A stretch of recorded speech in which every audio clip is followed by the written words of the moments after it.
Hello दोस्तों, जय श्री कृष्ण, राधे राधे। तो आज श्रावण मास महत्व अध्याय 16 और 17 दोनों कथाएं सुनाने जा रही हूँ दोस्तों।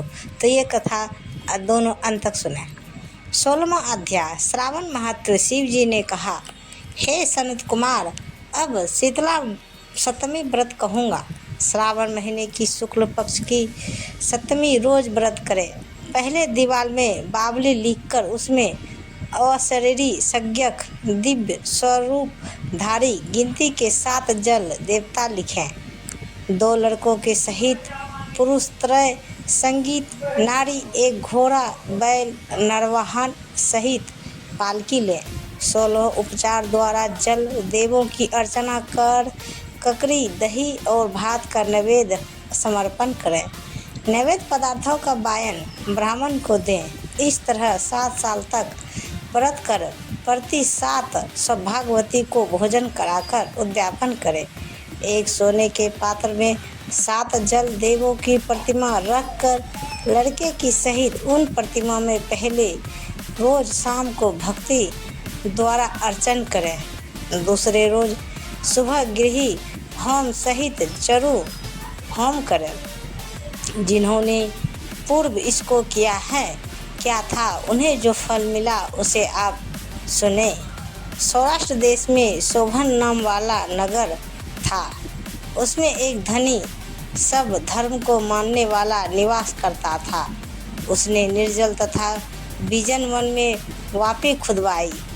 उसमें उतरने के लिए बहुत धन खर्च कर पशुओं को निमित्त जल पनार्थ दृढ़ पत्थरों की रमणीक सीढ़ी का निर्माण कराया, जो बहुत टिकाऊ और मजबूत बंधी थी, जिसके चारों ओर थके हुए पाठकों के लिए वृक्षों से संसुप्त बगीचे का निर्माण कराया। उस बावली का पानी सूख जाने से बिंदु मात्र जल भी ना मिला। उसी समय दुखी हो धनी ने कहा कि मेरा परिश्रम व्यर्थ हुआ तथा धन भी व्यर्थ में खर्च हो गया। यूँ वह धनी चिंता कर रात को उस बावली के पास सो गया। उस रात को स्वप्न में जल देवों ने आकर कहा, हे धनद, जल निकलने का उपाय सुनो। यदि सादर अपने पुत्र की हम लोगों के लिए बलि दो तो यही बावली उसी क्षण जल में भर जाएगी। इस प्रकार स्वप्न देखकर धनिक ने अपने गृह आकर अपने पुत्र से स्वप्न की सारी कथा कही।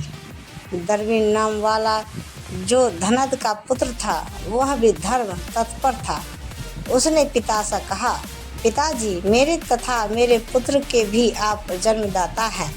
उसमें भी यह धर्म का काम है। इसमें आपको क्या विचार करना है, क्योंकि धर्म स्थायी तथा पुत्र आदि सब नाशवान है। अल्प मूल्य से बड़ी चीज़ का मिलना कठिन कहाँ है। मेरे शतांशु तथा चंडासु नाम वाले 2 लड़के हैं।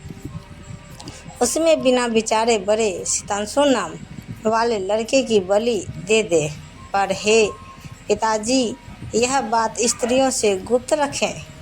गुप्त का प्रकार यह है कि मेरी पत्नी गर्भवती है, प्रसव का समय निकट है। वह अपने बाप के गृह में जाने वाली है। उसके साथ मेरा कनिष्ठ बालक भी जाएगा।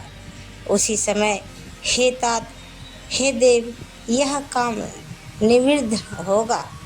धनद ने पुत्र का यो संवाद सुनकर प्रसन्न हो कहा, हे पुत्र, धन्य हो, तुम मेरे लड़के हो, अतः मैं भी धन्य हूँ। मैं स्वयं को पुत्र वाला मानता हूँ। इसी बीच पिता के गृह से सुशीला पत्नी का बुलावा आ गया। वह पिता घर तंतु गई। उसी समय दरवीन ने अपनी पत्नी से कहा कि यह बड़ा पुत्र मेरे पास रहेगा तथा छोटा लड़का तेरे साथ जाएगा।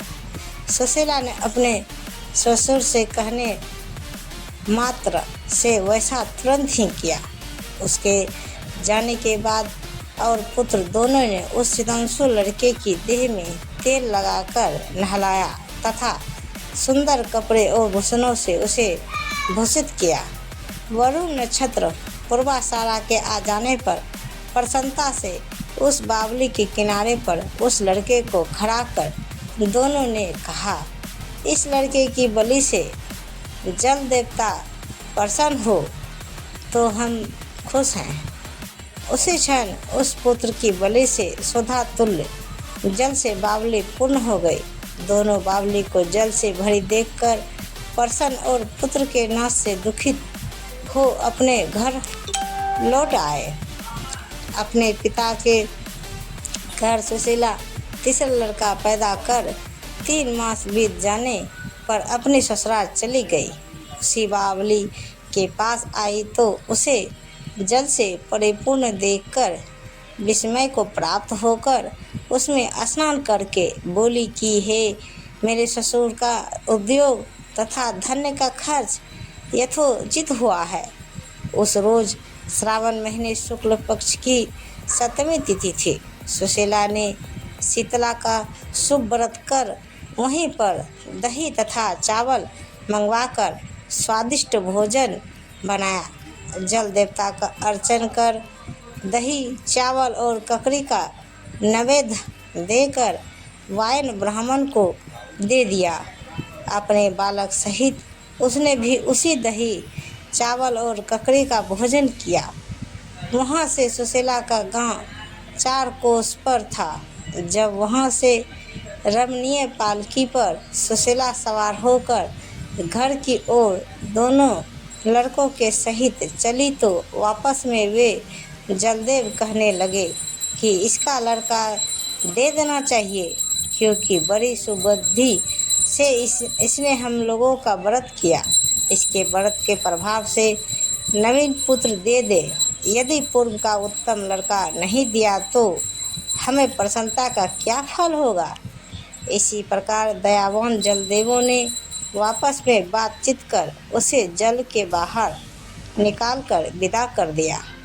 माँ को देखकर लड़का माँ के पीछे भागता हुआ माताजी माताजी ऐसा कहकर पुकारा।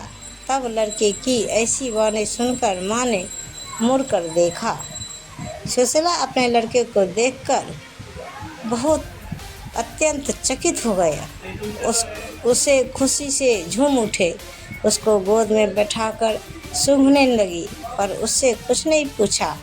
सोचा कि यदि इससे पूछूंगे तो यह डर जाएगा। वह अपने चित्त में विचारने लगी कि यदि इसे यहाँ से चोर ले जाते तो इसका अलंकारों से भूषित होना बड़ा कठिन था। यदि पिशाच पकड़ लेते तो वे कैसे छोड़ते, और घर के संबंधी चिंता के समुद्र में गोता लगा रहे होंगे। ऐसा विचार युक्त हो सुशीला अपने मकान के दरवाजे तक पहुंच गई। अब पिता पुत्र दोनों विचारमग्न हो कहने लगे कि सुशीला क्या कहेगी तथा उसके पूछने पर हम इसे क्या कहेंगे। इसी बीच तीनों बालकों के सहित सुशीला अपने घर पहुंची। ससुर तथा पति ने बड़े घर सुतंसु को देखकर परम आश्चर्यान्वित हो और प्रसन्न हो पूछा, हे शुचि स्मिते, तूने किस पुण्य या किस व्रत को किया था। हे भावनी, हे पतिव्रता हो, धन्य हो तथा पुण्यवती हो। इस सितांशु को मरे आज 2 महीने बीत गए, परंतु तुमने फिर इसे कैसे प्राप्त किया तथा बावली भी जल से परिपूर्ण हुई। जाते समय यहाँ से एक लड़के को ले गई तथा आते वक्त 3 पुत्रों को लेकर आई। हे शुभ वंश का उद्धार तुमने किया। हे शुभा मने, मैं क्या तुम्हारी स्तुति करूं।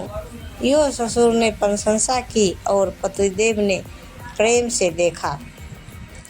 सास ने भी स्तुति की। प्रसन्न होकर उसने कहा, यह सब सुमार्ग पुण्य फल है। इस संसार में मनोविकसित भोग उपभोग कर परमानंदित हुए। हे वत्स, आपसे यह शीतला सप्तमी व्रत कहा। इसमें दही चावल ठंडा शीतल ककड़ी फल बावली जल तथा शीतला देवता के बारे में सुनाए हैं। इसे करने वाले तप त्रय से मुक्त होते हैं। इस कारण श्रावण महीने की शुक्ल पक्ष की सप्तमी का नाम अर्थात शीतला सप्तमी हुआ। इस प्रकार 16वां अध्याय समाप्त हुआ। तो दोस्तों 17वां अध्याय सुनाने जा रही हूँ। सुनाने से पहले कमेंट बॉक्स में लिखें जय माता दी, हर हर महादेव। तो दोस्तों 17वां श्रावण महत्व का 17वां अध्याय सुनाती हूँ। ईश्वर ने सनत कुमार से कहा, हे देवेश, अब शुभ पवित्रारोपण कहूँगा। पहली सप्तमी के रोज अधिवासन कर अष्टमी के रोज पवित्रारोपण करें। जो जीव पवित्र बनवाता है उसके सब पुण्य का फल सुनाते हैं। हे विप्र, वह सब यज्ञ, व्रत, दान तथा सब तीर्थाधियोचन का फल प्राप्त कर लेता है। इसमें कोई संशय नहीं, क्योंकि सर्वागता शिव सब में निवास करते हैं। अतः ना तो आदि दुख, पीड़ा तथा व्याधि होती है, ना ग्रह से उत्पन्न पीड़ा कभी होती है, तथा उसके अल्प या महान सब काम सिद्ध हो जाते हैं। हे वत्स, नर और राजाओं के सब पुण्य की वृद्धि करने वाला इससे बढ़कर अन्य कोई साधन नहीं है। सनत कुमार ने कहा, हे देव महादेव, आपने जो पवित्रारोपण कहा है, हे स्वामी, उसके निर्माण की विधि और उसकी सही विधि कहें। ईश्वर ने कहा, हे सनत कुमार, सोना, तांबा, चांदी, विशेष रेशमी वस्त्र, कुश या कांच से निर्मित या ब्राह्मणी रुई से सूत काते के बारे में बताते हैं। सूत्रों के त्रिगुण कर पुनः त्रिगुणित करने पर उनको 360 गुण उत्तम पवित्र कहा है। 360 सूत्रों को उत्तम, 270 को मध्यम और 180 सूत्रों को अधम कहा जाता है। 100 ग्रंथि का उत्तम, 50 ग्रंथि का मध्यम तथा 36 ग्रंथि का पवित्र कनिष्ठ होता है। यह 6, 3, 4, 2, 12, 24, 12 और 8 ग्रंथि का पवित्र निर्णय करे, या 160 ग्रंथि का उत्तम, 54 ग्रंथि का मध्यम, 87 ग्रंथि का कनिष्ठ पवित्र होता है। देवी प्रतिमा की नाभि सीमित पवित्र कनिष्ठ, जंग तक मध्यम, जानू तक पवित्र उत्तम होता है। उस पवित्र की सब गांठों को केसर से रंगे तथा सर्वतोभद्र वेदी पर देवी का अर्चन कर देवी के समक्ष कलश या बांस पात्र पर पवित्र रखें। 3 सूत्रों में ओकार, सोम, वही, नाग, चंद्र, रवि, ईश और विश्वदेव का आवाहन पूर्वक स्थापना ग्रंथियों में देवों के स्थापन की विधि कहूँगा। क्रिया पौरुषी, वीरा, विजया, अपराजिता, मनोमणि, जया, भद्रा, मुक्ति और ईशा, इन नामों के आदि में प्रणव को लगाकर ग्रंथि संख्या के अनुसार आवर्ती कर आवाहन तंद नादि से अर्चन करें। धूप देकर प्रणव द्वारा अभियंत्रित कर देवों को अर्पण करें। यह देवी का पवित्रारोपण विधान मैंने आपसे कहा। यह दूसरों देवों का प्रतिपदा आदि तिथियों में पवित्रारोपण विधान मैंने आपसे कहा। यह दूसरों देवों का प्रतिपदा आदि तिथियों में पवित्रारोपण करे, उन देवों को आपसे कहता हूँ और सुनाता हूँ। धनंत, श्री गौरी, गणेश, चंद्रमा, गुरु भास्कर, चंडिका, अम्बा, वासुकी, ऋषि, चक्रपाणि, अनंत शिव, ब्रह्मा और पितर, इन देवों का प्रतिपदा आदि तिथि में अर्चन करें। यह पवित्रारोपण प्रधान देवों का है। उनके अंग देवों को 3 तार वाला पवित्र समर्पण करें। ईश्वर ने कहा, हे विपेंद्र, सावन महीने के दोनों पक्ष की नवमी तिथि के रोज जो कुछ कर्तव्य है उसे कहूँगा। हे विपेंद्र, नवमी के रोज यथाविधि कुमारी नाम वाली दुर्गा का अर्चन कर नक्त व्रत कर दूध और शहद मिला हुआ भोजन करे, या दोनों पक्ष की नवमी को उपवास कर जो कुमारी नाम से चंडिका का निरंतर भोजन करता है वह जहाँ गुरु निवास करते हैं उसी पुरुषोत्तम लोक में जाता है। हे संत कुमार, मैंने आपसे यह नमी का विधान कहा। तो इस प्रकार 17वां अध्याय समाप्त हुआ। तो प्रेम से बोलिए हर हर महादेव, जय माता दी। तो दोस्तों, यह दोनों कहानी आप सबको कैसी लगी कृपया हमें कमेंट बॉक्स में ज़रूर बताइएगा। और पूरी कहानी सुनने के लिए धन्यवाद दोस्तों। और इसी तरह हमें प्यार और सपोर्ट दीजिए। तो ऐसे ही वीडियो देखने के लिए हमारे चैनल को अभी तक जो भी सब्सक्राइब नहीं किए हैं, प्लीज़ हमारे चैनल को सब्सक्राइब करें और वीडियो को लाइक ज़रूर करें। धन्यवाद। तो दोस्तों, मिलते हैं अगले वीडियो के साथ। तब तक बाय बाय दोस्तों। जय हिंद।